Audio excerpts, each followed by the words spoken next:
Mariah, it's lovely to talk to you. Lovely to talk to you. Your new album, Memoirs of Imperfect Angel, is out soon. Where did you get that fabulous title from? It's kind of from a lot of different places, but mainly, you know, I'm a songwriter and I'm always writing things down and keeping little notes and stories and things that end up in songs a lot of times. And I had a song called Imperfect that didn't make it on the album, but the whole concept of the song, which we just made into the concept of the album, was you don't have to be perfect. We don't have to aspire to be something that's not real, like the way our society kind of makes us feel we have to. So it's just like it comes from within, and you are just who you are, and that's okay. Oh, that's nice. And what about this new fragrance, Forever? What was your inspiration behind that? Well, this is my third fragrance. It's mainly been in America for the most part, and I've been really having a great time with it. I work very closely with Elizabeth Arden on all the little notes that go into the fragrance. It's called Forever, and I worked also on designing the bottle because my apartment in New York, our apartment is very kind of deco, like more from the 40s. Lovely. Yeah, very old Hollywood type thing. And so it's really pretty kind of crystal cut glass, and there are two versions. One has a dabber, which you can use like this and that and that, and one has a spray and the same, like it looks the same, but it's a little less costly, and it's nice too. I have that one upstairs. I put it on before I came down, but that was a long time ago. So. And due to your fabulous tune, All I Want for Christmas Is You, you're kind of associated with Christmas now. Do you mind that at all? I love that. I love Christmas. I love just the memory of writing that song and the fact that people still listen to it. I'm excited about it. I know there's a new remix of it coming out this year. Oh, brilliant. But, you know, the original song, even I'm like, I got to hear that song. It starts off my Christmas. It really does. Oh, that's great. Yeah. And so you're turning on our Christmas lights at Westfield London. Yes, I'm very excited to do that. Well, we're really excited to have you here, and I know it's going to be a great day for a lot of people. So have you got a particular Christmas memory that stands out for you? Well, we always have fun at Christmas. I have my friends and extended family at Christmas time, and we do everything from roll around in the snow and jump in hot tubs to see Santa Claus and his reindeer. They come and visit. Oh, wow. Very fun. That sounds amazing. And when I was little, my mother always made Christmas festive for me as much as she could. Yeah, oh, that's great. And do you have any sort of best presents you've ever received when you were a kid or as an adult? Well, when I'm a kid, I'm sure it was the superstar Barbie. Because that was the Barbie that I really wanted. And one year my mom was able to get it for me, so that was cool. And now, last year Nick got me a beautiful diamond bracelet. And he wrapped it up in like this huge box, and there were like 10 boxes inside, and it was, you know, at the bottom. And it's a little Lovely. box. Yeah. Good husband there. It's a good one. Well, when we announced you were coming, our Facebook fans and Twitter fans went into overdrive. So you've obviously got really loyal support here in the UK. Do you like coming over here? I love coming over here, and there are fans who I feel like they're my friends, and they're really so devoted and cool, and they're always here when I come here, and I know a lot of them by name. Oh, wow. And yeah, I enjoy that. Oh, that's great. Yeah. And we had some fans posting pictures of the Mariah tattoos, and a close friend of mine actually named her baby Mimi. Oh, I got my Mimi necklace on today.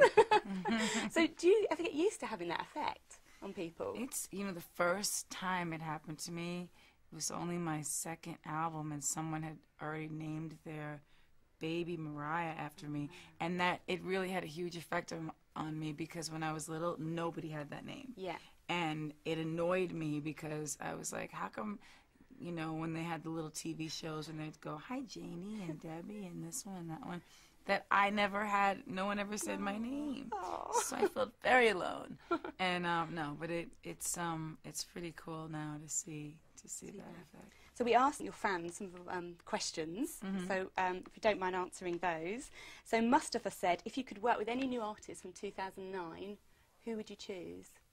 Well, actually, I have a remix album coming out that's merging the two albums, Memoirs of an Imperfect Angel and this remix album. So it's going to kind of be one, but I've worked with, on this album, I don't want to say the names, but artists from 2009. Brilliant. And artists from back in the day, like we've kind of lost track of them, but we still love them. Yeah. And I kind of tried to bring them back, and classic artists who've never gone out of style. Yeah. So it's going to be one of those things where I think people are going to like it a lot. Wow, that sounds great.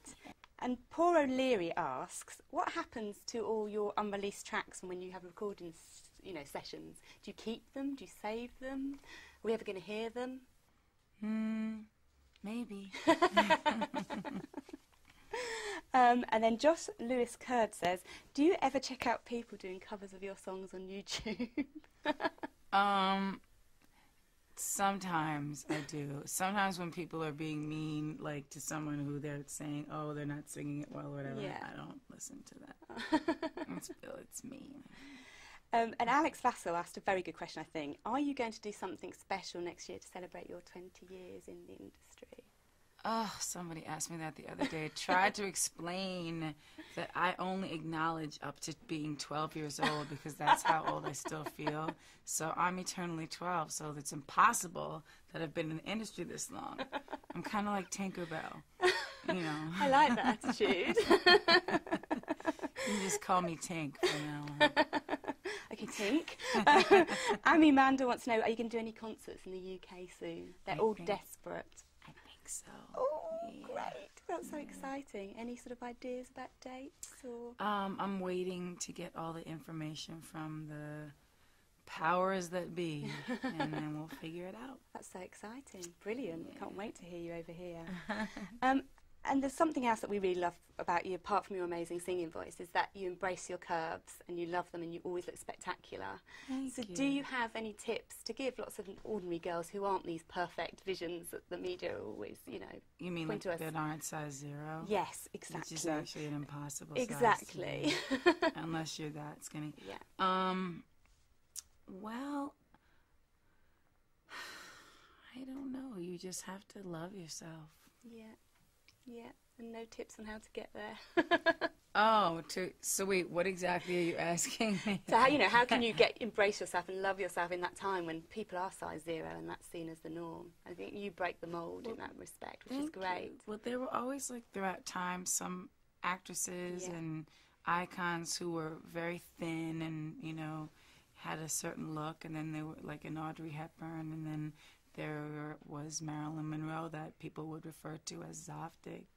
And, she was more, curvaceous, definitely. And, it depended. Her weight went up and down. My weight goes up and down.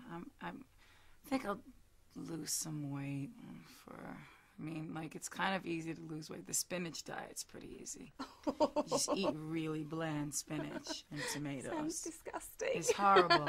But I'll do it so that I can eat at Christmas and Thanksgiving, which and enjoy we yourself. have in America very soon. Yeah. I'm cooking for the first time. Oh, for really? everybody. What are you going to cook?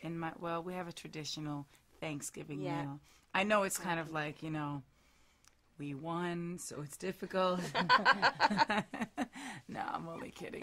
No, but it is a holiday celebrating that whole thing, but I think it's more about the pilgrim side. But you get good food, so who cares? Exactly. So we have turkey, and now there's this new thing. It's like fried turkey, and everybody, I'm not sure everybody knows about it, but it's it's good. And so I'll be cooking that and a bunch of other things. Oh, that sounds great. Yeah. Well, thank you for talking to us. Thank you. And we can't wait for you to switch the Christmas lights on. I can't wait to switch the Christmas lights on either. Thank you. Thank you. And thank you for my gifts. That's okay.